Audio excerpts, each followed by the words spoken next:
película que su edición es impecable, la forma en la que cuentan la historia de, bueno, cómo el protagonista pierde a su esposa, entonces él de una manera muy peculiar, digo, desafortunadamente tiene pues el título de la película, Amnesia. Entonces él no puede recordar lo que pasa. Tiene que estar tomando fotos e ir armando él como un rompecabezas. Gracias a las fotografías es como puede estar recordando lo que sucedió, lo que vivió, lo que ha estado aconteciendo en su vida. Entonces, esta película que no tiene una estructura usual, creo que este es uno de sus grandes méritos, el guión, de cómo fue construida la historia a partir de este armado de rompecabezas y con una estupenda edición, buenas actuaciones. Y bueno, digo, Christopher Nolan, un gran director hace 25 años y ahora también. Sí, es una película para poner atención porque el director nos propone destellos precisamente de pistas para nosotros irlas armando e ir armando el rompecabezas para atar los cabos y descubrir quién es el asesino y quién es el siguiente que el esposo de su mujer desaparecida, muerta, pues tiene que vengar. Y él va creando mediante estos flashazos, recuerdos, pero las fotos que tomó y los mensajes que también él que tiene tatuados en su cuerpo, le van dando pistas para recordar algunos tramos de lo que sucedió, buscar los personajes y eventualmente ir eliminándolos para llegar a la principal cabecilla. Es una película que hay que poner mucha atención, pero muy interesante, y como tú dices, Gaby, pues hace 25 años que se filmó y nos muestra precisamente cómo era la Norteamérica de hace 25 años, diferente totalmente a la actual, sin los teléfonos celulares, por supuesto, y vamos a ver, por ejemplo, aquí más el mundo, digamos, análogo, que nos da, no tan lejano, pero nos da toda esa forma de asirnos al mundo y ir dando estas pistas. Como tú dices, muy interesante toda la película, toda la producción, que no hay que dejar de ver de vez en cuando para ir armando todo esto y no perder de pista nada para comprender al final qué sucedió y de qué se trató la película, porque luego nos quedamos, bueno, ¿de qué se trató? Si no pone la atención y ata los cabos, no le agarra la onda. Puede pasar, ¿eh?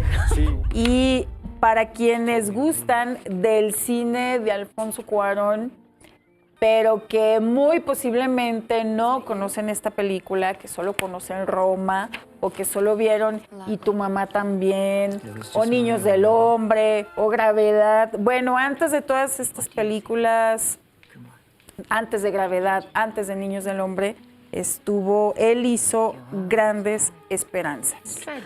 Sí, es una película realizada, por supuesto, en Estados Unidos.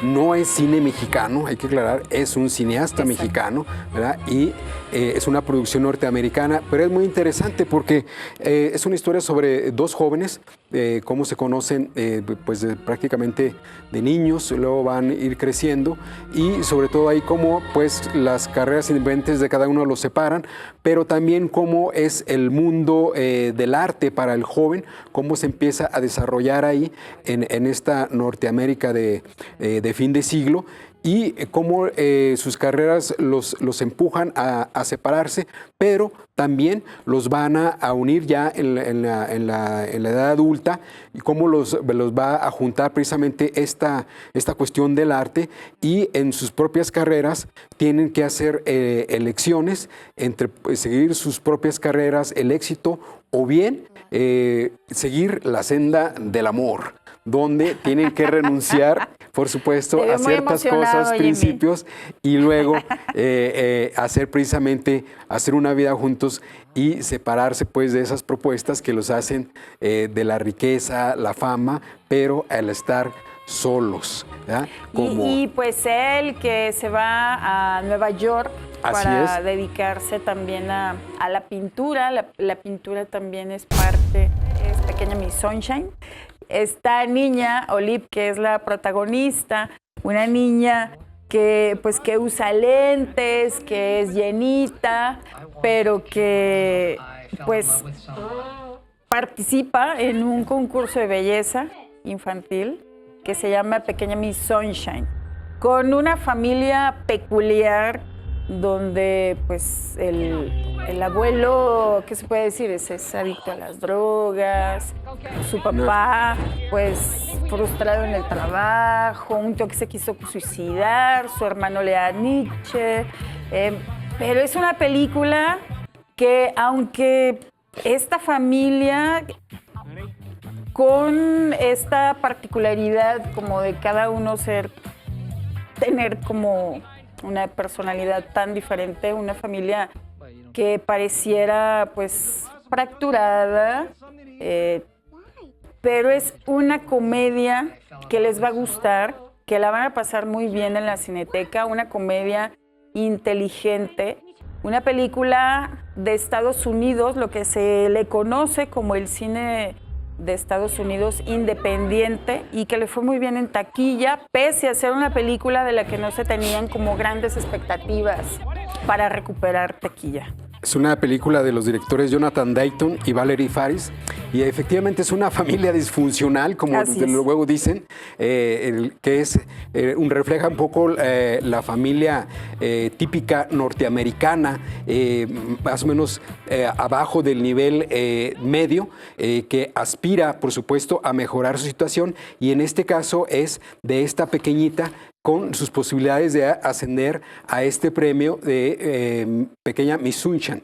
Y nos recorre también un road movie que recorre Norteamérica precisamente y nos va mostrando la sociedad norteamericana en varios de los estados y cómo cambia de condado a condado, pues las costumbres, lo que es la moda, la vestimenta. Y ahí el director precisamente de una forma muy sarcástica hace un comentario precisamente a esas falsas esperanzas que tiene la sociedad norteamericana de ascender, de mejorar en su vida y sus condiciones económicas de la noche a la mañana, aprovechando estas cuestiones frívolas como los concursos de belleza, los certámenes, en vez hasta deportivos y otros. Y es una forma pues de decirles, ¿verdad?, de cómo los norteamericanos viven atrapados en ese sueño, en veces perpetuo. Es una película que nos muestra el Irán de 1994. Hay que recordar que Irán es una república islámica muy peculiar. Vivió bajo varias dinastías monárquicas hasta 1979, cuando el Shah, Reza Pahlavi, es derrocado. Anteriormente, este régimen fue muy represivo, ¿sí? Y va a ser favorecido por Estados Unidos, Inglaterra y Francia. Y con la Revolución Islámica en el 79 va a ejercer un poder por parte del religioso del Islam muy rígido, que va a controlar las costumbres bajo el esquema pues del Islam, de la ley religiosa. Y, por ejemplo, las mujeres deben de vestir, de comportarse con ciertos cánones muy atrasados para la época, y de esta forma los directores tienen que trabajar con estas limitaciones para no ser censurados. Y por eso cuando uno ve las películas iraníes, hay que verlas con mucho cuidado para ver los mensajes que esconden. En este caso es una historia de amor, Gaby, en Irán, sí. Y sobre todo nos muestra estas convenciones de cómo las familias, por intereses milenarios, solamente aceptan matrimonios cuando hay una dote de por medio que asegure a la joven que se va a casar una vida que le ayude tanto a ella como a la familia en casos de problema, ¿no? Y en estas tomas de los paisajes extraordinarios, que son muy bonitas, además, era lo que iba a mencionar. Acuérdense que Irán, antiguamente el Imperio Persa, es una de las cunas de la civilización, donde entre Irak surgió precisamente la escritura. Y también no hay que olvidar que tuvieron una guerra Irán e Irak en la década de los 80, casi toda la década de los 80, lo que los dejó muy empobrecidos y quitando esas desgracias, fíjate, Irán es muy propenso a terremotos devastadores cada cierta frecuencia y que es muy difícil reconstruir el paisaje durante décadas. Entonces todo esto el director nos va a tomar de una forma de cómo sufren las familias y sobre todo los habitantes y cómo implican, por supuesto, en las relaciones afectivas. Que hay que mencionar quién es el director, un gran director, Abbas Kiarostami, que pues él participó en la selección oficial de cine de Cannes, precisamente de cine de Cannes. Y otra vez, insisto, es Cannes, en 1994 y fue el primer director director iraní en estrenar una película de manera comercial en España. Le fue muy, muy bien en los festivales y pues es una película que le recomendamos. El Resplandor es una película sobre ciclos y obsesiones, que además se las ingenió para volverse un clásico del cine de horror. Stanley Kubrick podría controlar muchas cosas, pero la taquilla no era una de ellas. La leyenda de su reacción tras el estreno de Barry Lyndon en diciembre de 1975 ha crecido con los años, y aunque resulta difícil imaginar a un director tan seguro de sí mismo, triste y decepcionado, todo indica que así es como se sentía. La película había sido un fracaso en taquilla. La mayoría de los críticos estuvieron de acuerdo en que los que se habían quedado en casa habían tomado la mejor decisión. Dijeron que la película se sentía demasiado pesada y que sus emociones parecían haber sido eliminadas en favor de una estética artística impecable. Es una película de mesa de café, escribió la crítica Pauline Kael, haciendo referencia a los libros de arte que uno usualmente encuentra como decoración y que nadie nunca lee. Bien podríamos estar viendo una presentación de diapositivas para estudiantes de historia del arte. Su siguiente película, por tanto, tenía que ser un éxito. La novela de El Resplandor tenía una sólida historia al centro, pero para hacerla suya el cineasta se deshizo de lo demás. El filme tendría un ritmo, intención y final diferente, algo que Stephen King nunca perdonó. El rodaje de El Resplandor, con un guión escrito por Kubrick y por Johnson, comenzó a finales de 1978 y se extendió a 51 semanas, a pesar de que el plan original era de solo 17. Kubrick ya tenía fama de controlador, obsesivo y perfeccionista, pero fue en esta filmación en donde se reforzaron estos rasgos. De entrada, se apoderó por completo de los estudios Elstree, al norte de Londres. Consideró esencial filmar en estricto orden cronológico y todos los ambientes debían estar disponibles en todo momento. Ahí mandó construir no solo todos los sets interiores, sino una reproducción exacta de la fachada del Timberline Lodge, en Oregon, donde se rodaron los exteriores. La filmación del Resplandor en sí, según han dicho desde Jack Nicholson, quien juró nunca más volver a trabajar con Kubrick, hasta los decoradores de set, fue tan aterradora como la película misma. Lo de menos fue el récord conseguido, la escena con más tomas de la historia, gracias a aquella secuencia en la que Wendy sube las escaleras de espaldas y trata de golpear a Jack con un bat. Lo verdaderamente polémico fue la tortura física y mental a la que Shelley Duvall fue sometida desde que comenzó el rodaje. Kubrick le ordenaba al resto del crew que no le hablaran. Asimismo, él la insultaba y daba direcciones vagas y contradictorias, como un método opresor para tenerla en personaje. Decir que cierta película de terror tuvo un rodaje problemático se ha convertido en un lugar común. Sin embargo, nunca deja de ser interesante, y resulta aún más peculiar, mas no justificable, que Duvall fuera la más torturada en el set, tal como Wendy lo es en la película, a manos de un hombre que también es obsesivo. Ella es el centro emocional y el corazón del filme, la única que hace algo para mantener a su familia del lado de la cordura. Es a quien vemos revisar la caldera del hotel, quien está en contacto con los guardabosques y la única que comienza el invierno con algo de preocupación por irse a encerrar 3 meses. Wendy sabe del temperamento de Jack, es la única que parece entender el verdadero meollo de la historia de la que es parte. Le aterra de manera inconsciente la posibilidad de que ella y su hijo se queden solos con el monstruo con quien se casó. Por lo que él hizo una vez, lastimar al pequeño Danny, lo puede volver a hacer. Así son las cosas en el Overlook. La historia parece destinada a repetirse una y otra vez. Kubrick nos los dice explícitamente en diálogos y en los visuales que escoge en cada momento. El patrón de la alfombra, las gemelas idénticas, la oración que Jack escribe ad infinitum, la simetría de los encuadres y la cantidad de elementos que vemos a través del vidrio de un espejo. La historia del Resplandor es una sobre ciclos, sobre la imposibilidad de romperlos y sobre lo que se necesita para salir de ellos. Wendy y Danny se salvan, pero no sin antes abandonar al monstruo perdido en su propio laberinto, de pasillos que se repiten. La primera versión del Resplandor se estrenó el 23 de mayo de 1980. Incluía el epílogo de Wendy y Danny, ya de vuelta en la civilización, que Kubrick eliminó 2 semanas después del estreno. Como era de esperarse, dado el furor por la novela original y la particular interpretación del terror cinematográfico del director, las críticas no fueron del todo favorables. A algunos les sorprendió la falta de sustos, a otros las diferencias con el libro y a unos cuantos más la interpretación de Jack Nicholson, quien nunca aparenta ser un hombre en sus casillas, ni siquiera antes de llegar al Overlook. Aún así, la cinta no fue nada como Barry Lyndon, pues de los 19 millones de dólares que Warner invirtió, lograron recuperar 45 millones de dólares. Al final Kubrick obtuvo un éxito comercial mediano, pero la historia del Resplandor lo perseguiría durante toda su carrera, cuestionada por la crítica, venerada por la historia.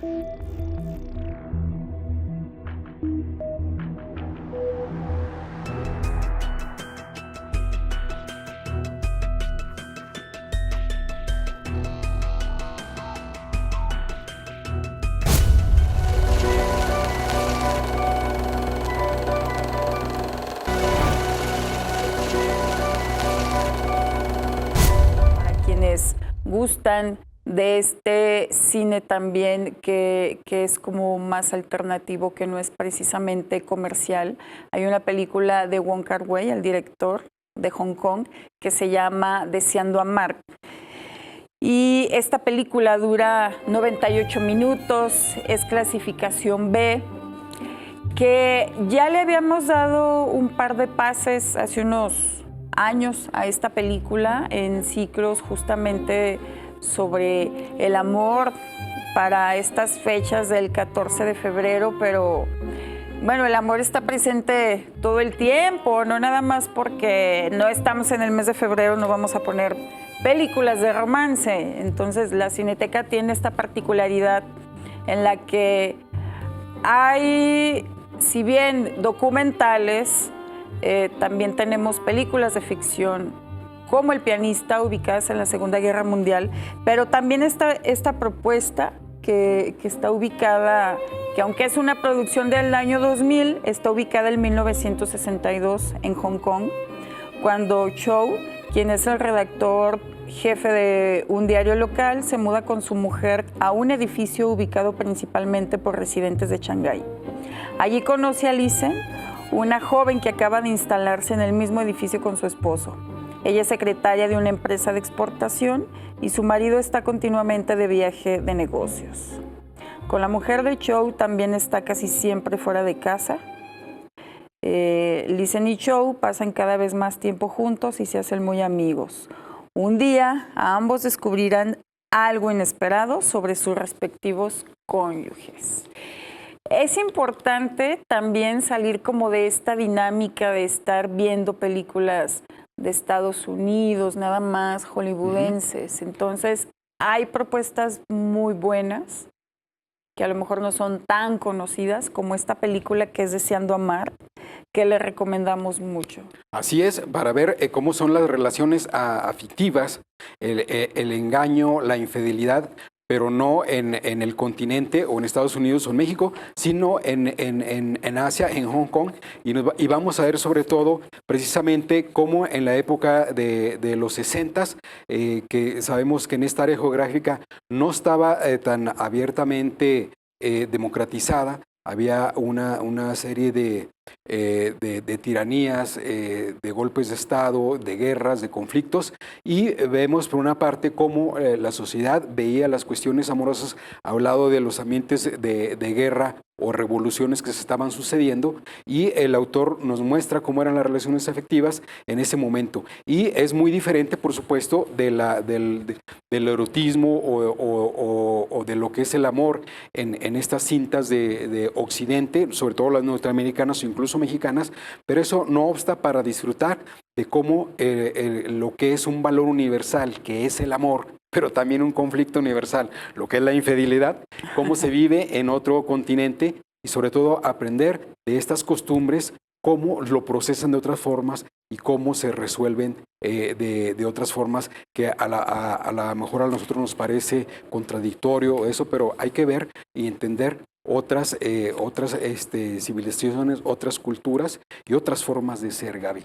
Pero aprender las costumbres buenas, ¿verdad, Jimmy? No, ver cómo en otras son cosas que parecen malas, pero a lo mejor son buenas, ¿no? No sé. Por eso a veces cuando coincidimos por ejemplo, con colegas por ejemplo, en cursos o en talleres, y nos conocemos y abordamos amistades, hablamos precisamente de esas formas de cómo conciben las relaciones en un país y en otro, y cómo en algunos nosotros nos podemos ver fuera de lugar porque tenemos nuestras prácticas y ellos a la vez pueden tener una situación igual. Entonces hay que explicarles aquí cómo son las cosas y allá cómo son. Para lo que hemos dicho, ¿no? Que a veces cambias de un estado a otro y ya hay ciertas costumbres que son distintas, incluso pues aquí en Zacatecas, ¿no? Los mismos municipios que tienen sus particularidades, como una película de Roman Polanski, que fuera de que su vida es como,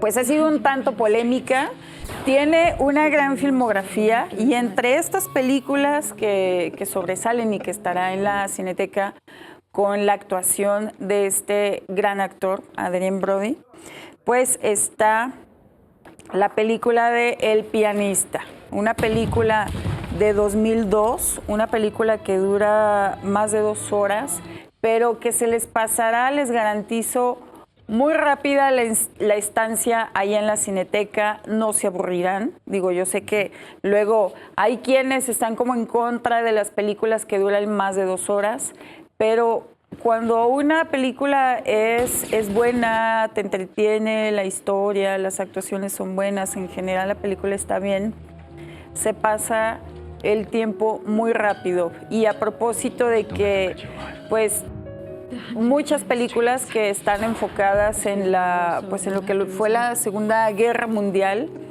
y este personaje es entrañable. Yo creo que es de los más recordados de este actor, que por cierto estuvo en el Festival de Cine de Cannes.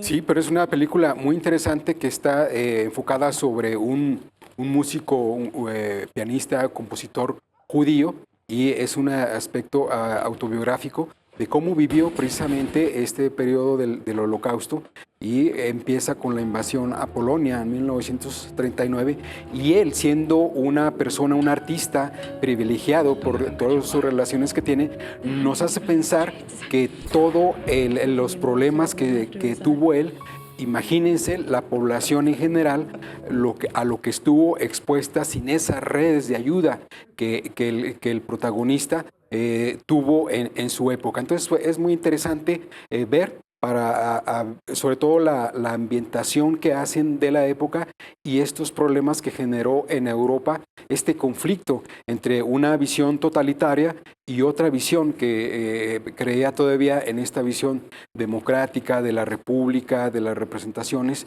y cómo el cineasta Roman Polanski, como tú dijiste, tiene problemas legales graves en Estados Unidos, y por eso ya no puede visitar Norteamérica desde hace varios años, pero él sigue haciendo todavía estas películas muy interesantes, como en este caso, que han sido premiadas y reconocidas por estas actuaciones, pero sobre todo la elaboración de guiones muy interesantes y sobre todo estas ambientaciones.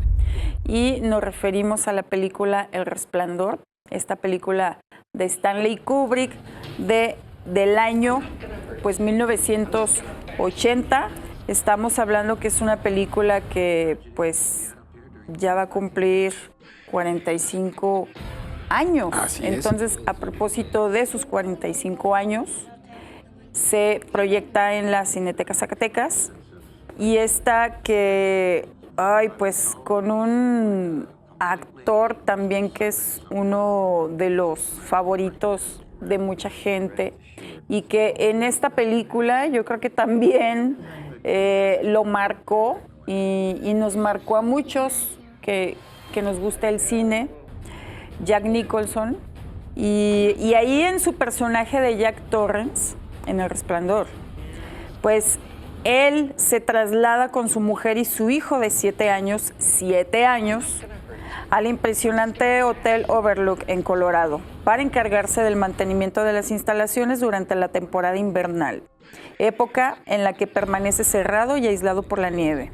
Su objetivo es encontrar paz y sosiego para escribir una novela. Sin embargo, poco después de su llegada al hotel, al mismo tiempo que Jack empieza a padecer inquietantes trastornos de personalidad, pues suceden cosas extrañas, fenómenos paranormales. Yo creo que este tipo de películas se pueden ver en cualquier momento del año. Y digo, el año además está pasando rapidísimo, claro, ¿verdad? muy, muy rápido. El Expreso Polar, que pues es una película dirigida por Robert Zemeckis, está inspirada en un libro y es un conjunto de niños que viajan en este tren mágico para encontrar a Papá Noel. Y aquí vemos también que el protagonista pues hace distintos personajes. Se me fue el nombre del actor de quien se hizo Tom Hanks. Tom Hanks, que hace diversos personajes. Y es una película que le recomendamos a nuestro público. ¿Viste la película? Sí, claro que la vi. No faltaba en Canal 5 así todas las navidades. Sí, se me hace muy bonita la película. Está tierna, se me hace tierna. Sí, es una película tierna para, pues, como lo vuelvo a repetir, pues para chicos y chicas, para toda la casa, toda la familia, llevar a sus amigos, incluso como adultos, creo que disfrutamos también mucho este tipo de cine.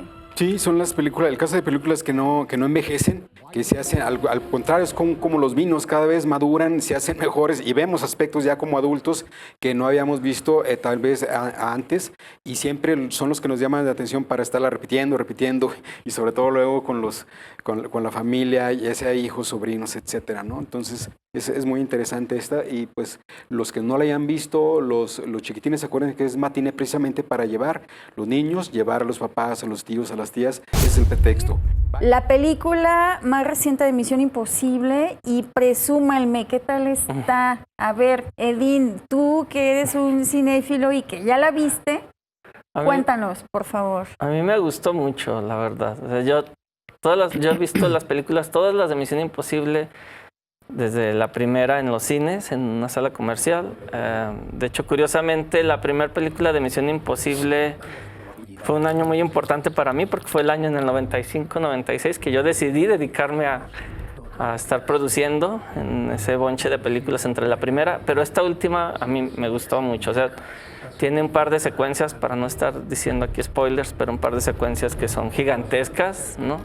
Enormes. ¿Gigantescas en qué sentido? En todos, o sea, técnicamente, en duración, a nivel escala, la forma en cómo está armada. No juega tanto, pues una película más de plano contra plano y de acción, pero la escala de las secuencias, sobre todo la submarina y la aérea, pues es realmente intimidante. Es ese tipo de cine que uno dice, yo creo que yo en la vida nunca voy a poder, ojalá, pero es que es realmente monumental. O sea, es la película, me parece, más cara en la historia, con $400 millones de producción, o sea, sobre los números de las películas de los Vengadores, y se nota el dinero y se ve preciosa en una sala de cine. O sea, se ve hermosa la imagen, no porque la fotografía sea bellísima, en un sentido que dices, ¿sabe qué bonita fotografía? Pero se nota tanto, se nota el dinero y la calidad técnica en cuanto a la calidad de imagen, la calidad de sonido y el aspecto técnico, los efectos visuales, y el tiempo que se ve, que el enorme tiempo que dedicaron a planear a esas secuencias de acción, ¿no? Sí hay que tenerle un poco de paciencia, dura casi 3 horas. Wow. Creo que la edición es muy buena y no decae en ritmo. Y al ser la última, pues en cierta forma uno está disfrutando de la última vez que vas a ver a Tom Cruise interpretando a este personaje en esta saga de películas en específico, ¿no? Porque es probable que haya más, pero no con Tom Cruise a sus 65 años, me parece. ¿Qué? Bueno, se ve más joven, la verdad. Pues sí se ve más joven, pero con... Y muy vital, míralo corriendo. Y casi a menos que sea un doble, ¿verdad? No, lo increíble es que en estos 30 y tantos años que tiene la saga, Tom Cruise se ha convertido en quizá el mejor doble de acción que tenemos actualmente. O sea, se convirtió en un doble de acción, aprendió a operar motos, helicópteros, aviones, avionetas, a hacer saltos en motocicletas. O sea, es un sujeto que en 30 y tantos años ha tenido que prepararse físicamente para hacer sus propios stunts. No lo que sea Jackie Chan, pero ahora nos queda Tom Cruise al final de su vida como héroe de acción, pues, porque no, de resto ahora como va a trabajar con Iñárritu, supongo algún drama intenso existencial, entonces. Pues, ¿Pero qué te parece? bueno, pues Muy bien, como tú dices, y es ciertamente el complot que está esto, la situación a propósito de la inteligencia artificial, lo que le llaman la entidad, está por apoderarse del mundo del armamento, del arsenal nuclear de todos los países que tienen armas nucleares, y en cierto momento va a cobrar vida propia, va a controlar esto y se va a hacer cargo pues de controlar la humanidad, y contra este complot va precisamente Tom Cruise en este agente del MI5 que va a evitar esto, y ahí gira toda la acción. Y como tú dices, son escenas y secuencias fantásticas con mucho trabajo, mucho personal en muchas locaciones, y que hace que se vea precisamente espectacular, que es el objetivo del film. Una película muy interesante del director Gavin O'Connor, y es una historia de mucha violencia, de muchos balazos, para aquellos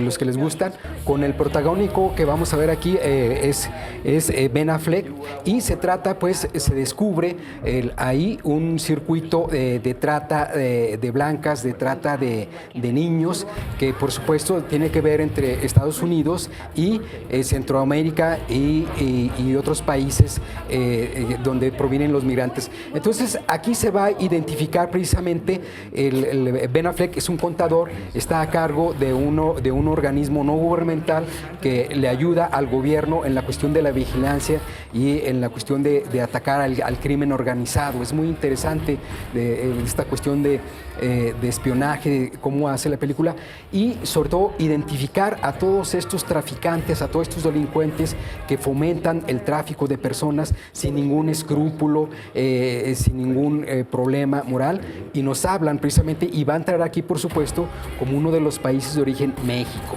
la frontera, Juárez y otros estados.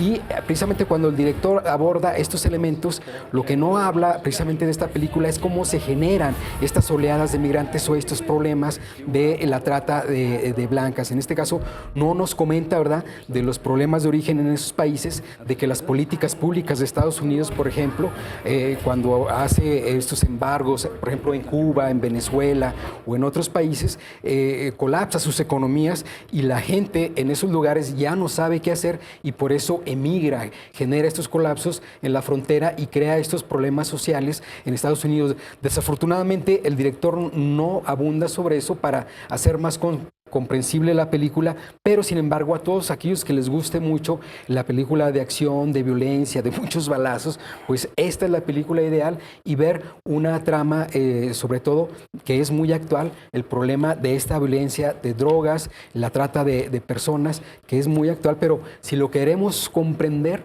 un poco, tenemos que criticar esos elementos que les comento, y para que nos quede más claro precisamente los orígenes de toda esa violencia, de todos esos elementos. Pero de todos modos, la actuación de Ben Affleck y de los otros coprotagonistas es muy interesante, y sobre todo vea el papel que le dan, por ejemplo, a los latines o a las personas de estos lugares de México, de la frontera, para vean cómo el cine norteamericano pues muchas veces sigue aprovechando para denigrar a los países latinoamericanos o tratarlos como inferiores. Es algo muy triste comprobarlo. Ahí está la recomendación, atrévase si quiere. Yo recomiendo que sí vayan, pero...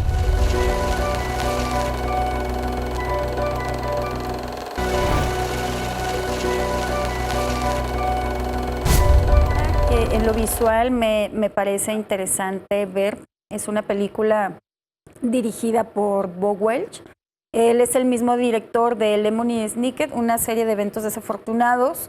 Esta película se encuentra ahorita en Netflix. Es una película que está basada en un libro también, en el gato, de Cat in the Hat. Pero, ¿saben qué? Más que la historia, que luego a veces se torna ya al final como que ya se me hizo un poquito aburrido, a los estudiantes, en general, a la gente que le gusta la fotografía, es una película que fue fotografiada hace más de 20 años por Emmanuel Lubezki. Yo recuerdo que esta película la vi en el cine, precisamente en una pantalla grande. Éramos muy poca gente los que estábamos viendo esta película, que por supuesto fue un fracaso comercial. Sin embargo, La foto es súper bonita, los decorados, los escenarios. De pronto me recordaba a Charlie y la fábrica de chocolates, me recordaba al joven Manos de Tijeras, aunque esta película es, digo, con una temática muy diferente. Pero está, por ejemplo, esta niña es Dakota Fanning, que ahora ya la vemos pues haciendo otro tipo de películas. El gato es Mike Myers. Entonces, en esta casa, por ejemplo, o sea, imagínate, Edín, que tú andas de traje morado y que el horno de microondas es verde, los sillones son verdes, las sillas son azules, tu colonia pues tiene las casas, véanlas, los colores tan llamativos, entonces tiene una foto, una composición muy bonita. Yo creo que esto es lo que yo califico, y para todos aquellos pues que les gustó Barbie, yo creo que tienen que ver esta película antes. Esta película se hizo 20 años antes. Vean los escenarios, todo súper bonito, cómo están vestidos, por ejemplo, los niños, la niña con este degradado, este vestido verde en tonos limones y luego un verde más fuerte, el niño en naranja, en los cuadros verdes, todo así como muy bien estructurado ahí en los escenarios. Edín, dices que tú también ya la viste. De hecho, curiosamente es una película que se volvió un clásico de culto, ¿no? Porque como dices, no fue comercialmente exitosa. Así es. Pero con los años, pues yo he escuchado pues que muchos jóvenes la tienen en su lista así de películas que vieron en su infancia, esta película del gato. No es en lo particular de mis favoritas de Mike Myers, claro. Pero pues sí tiene esa cosa curiosa que la fotografió Manuel Lubezki. Sí. Y antes de que se llenara de Óscares y se pusiera más fresón. Exacto. Con la selección de sus películas, es como una selección más comercial, pero visualmente, como dices, muy interesante. Sí, tenemos Paisaje en la Niebla, que es una recomendación también que les tenemos, una película dirigida por Teo Angelopoulos. Entonces, justamente ahorita estamos viendo imágenes de Paisaje en la Niebla. Este director, que yo creo que es el de los más, si no es que el más representativo de Grecia, y que a lo mejor ustedes van a pensar que si no conocen el cine de este director, que pareciera que por ser griego van a ser como escenas muy turísticas o donde vamos a ver paisajes muy bonitos de Grecia.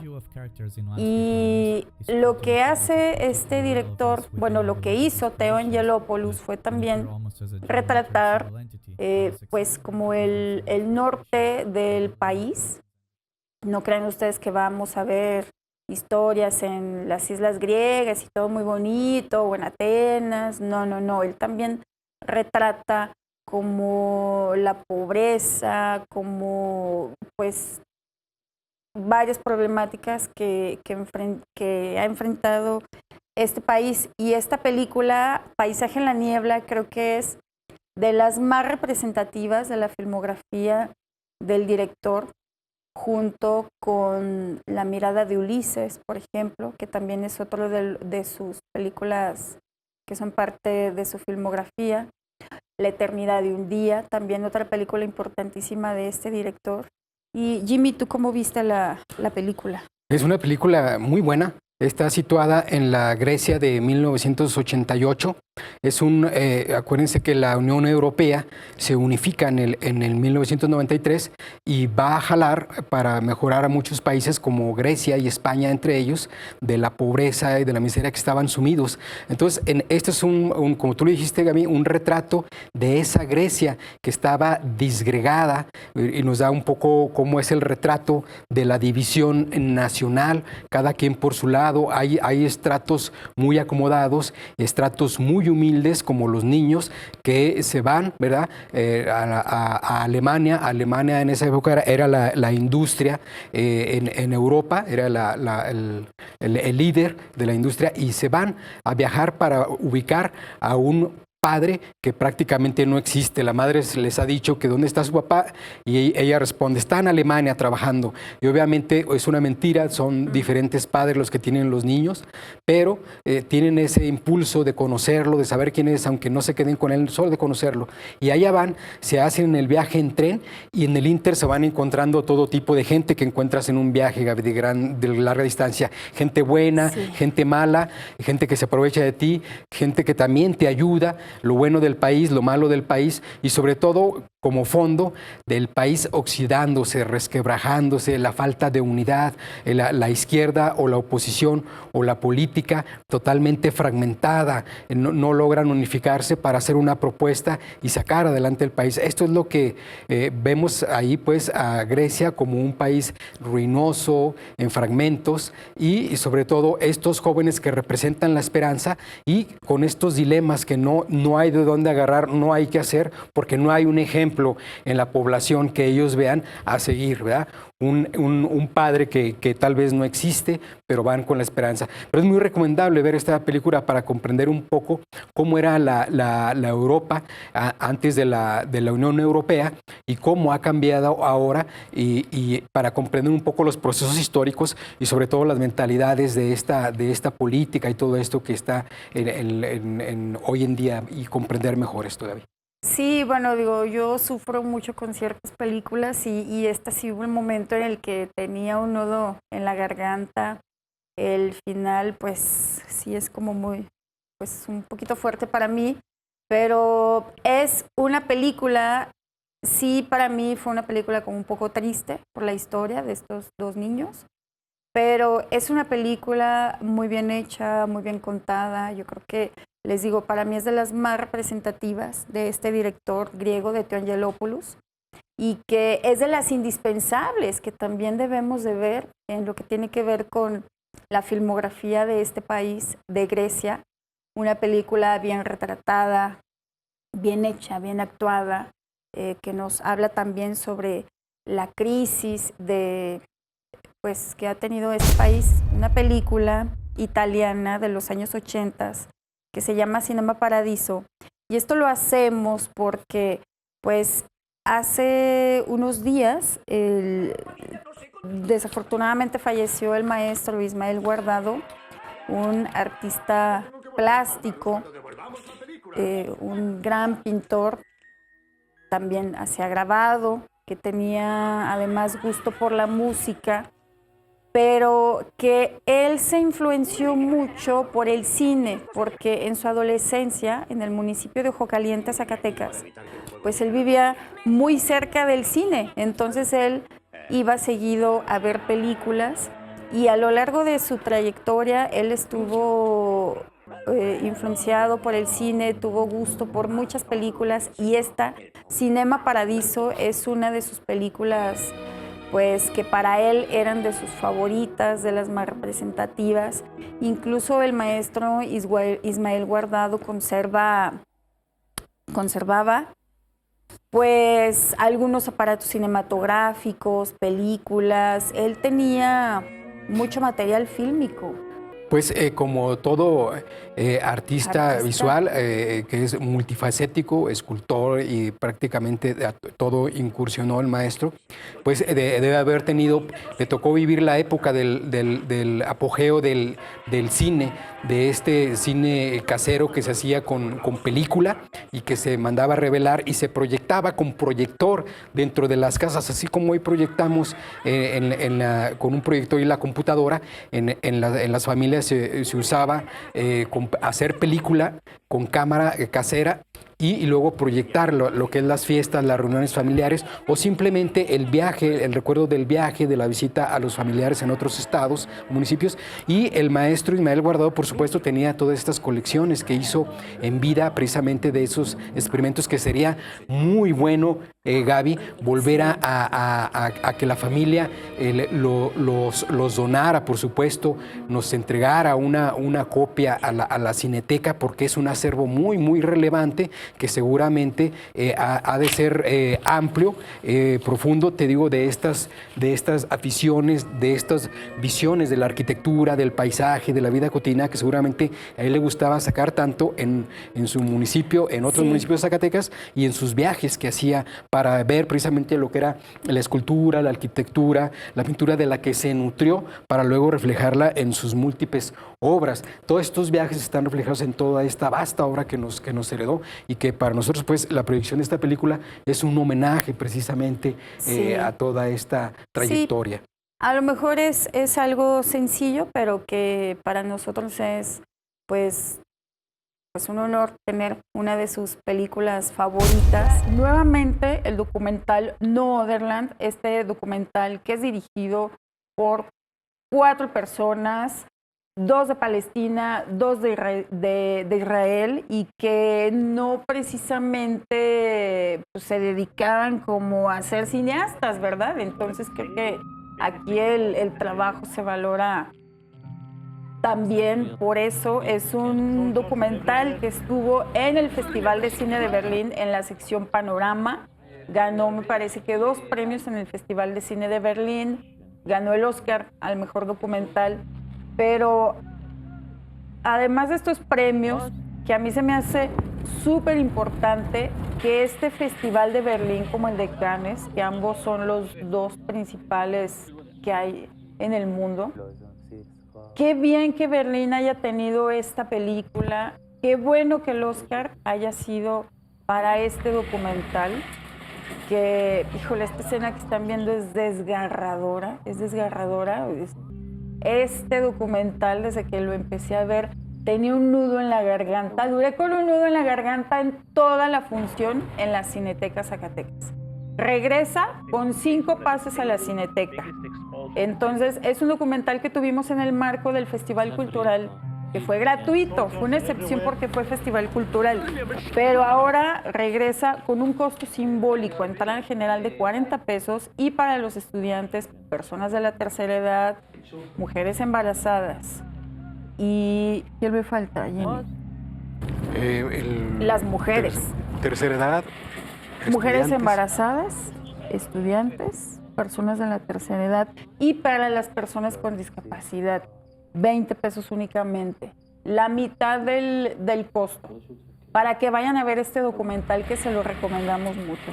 Sí, a todos aquellos que lo que pasa en Medio Oriente, en concreto en Israel y Palestina, y no comprendan, no entiendan lo que está sucediendo, porque es un lugar muy lejano, es otra cultura, yo les recomiendo que vean esta película para acercarse a estas diferencias que tienen entre israelíes y palestinos. Recuerden que el Estado de Israel no existía antes de 1948, se constituye como producto de las negociaciones que hubo después de la Segunda Guerra Mundial, y se le da su destino donde instalarse en lo que era antes el Estado de Palestina. Entonces ahí los palestinos le van a llamar a esta invasión, prácticamente le llaman la Nakba con K, quiere decir la desgracia, y desde entonces hasta la fecha han perdido casi el 70%, Gaby, de su territorio, de su país. Imagínense, nosotros en México lo comprendemos porque fuimos despojados, acuérdense, de las Californias, de Texas, Nuevo México, en el siglo XIX. Y Palestina está sucediendo esto, y en esta película nos narra precisamente cómo los colonos en Israel se apropian, ¿verdad?, de los terrenos de las comunidades palestinas. Poco a poco, de la noche a la mañana, llegan, ¿verdad?, con trascabos, y arrasan las viviendas y hacen que la gente prácticamente los corren y se apropian de los terrenos armados o con el ejército al lado. Una vida terrible que viven en Palestina, y ahora se expresan en no es raro pues que se llegara a este enfrentamiento que ya ha cobrado más de 50,000 víctimas. De esas 50,000 muertos, fíjese, estimado televidente, más de 3/4 partes son niños, niñas y mujeres. Es un genocidio en curso que estamos presenciando la humanidad en este momento. Yo le recomiendo ver esta película para que un poco entienda y se adentre en esta realidad que está pasando en las antípodas. Hay otro estreno internacional que se llama Joyland, La Tierra de los Sueños, que también esta es una propuesta extranjera de la cual hubo muy buenos comentarios de la gente que vio esta película, les gustó mucho y nos habla de que mientras los Rana, una familia patriarcal y felizmente unida, esperan el nacimiento de un niño para continuar con el linaje familiar. Su hijo más joven se une en secreto a una compañía teatral de danza erótica y se enamora de una joven y ambiciosa estrella trans. Su historia de amor imposible termina por avivar las ansias de rebeldía sexual de toda la familia Rana. Pues esta película, como ya lo mencionábamos al inicio del programa en la cartelera, vuelve a tener un pase y es que se proyectará el sábado 26 a las 19 horas. Recordemos que la entrada es libre y pues es una película de Pakistán. Así es. Que tendrán oportunidad de ver también. Y toca también el tema precisamente de la preferencia sexual diversa en un personaje transexual. Y fíjense, un país tan conservador como es Pakistán, también esto es prácticamente un escándalo, pero al ver, fíjense que son situaciones, son intereses mundiales muy presentes y es curioso, fíjense, ahorita en Norteamérica la administración Trump está evitando estas por ejemplo, políticas que den preferencia, que den ayuda, que den la inclusión a las comunidades con preferencias sexuales diversas o diferentes y está creando un espacio como de represión, de castigo, de no apertura y en otras partes, prácticamente en las antípodas del mundo como es Pakistán, están sucediendo apertura, darle inclusión a estas comunidades, sobre todo darle admisión en la vida diaria, de velar por sus derechos y reconocerlos como tales, ¿sí?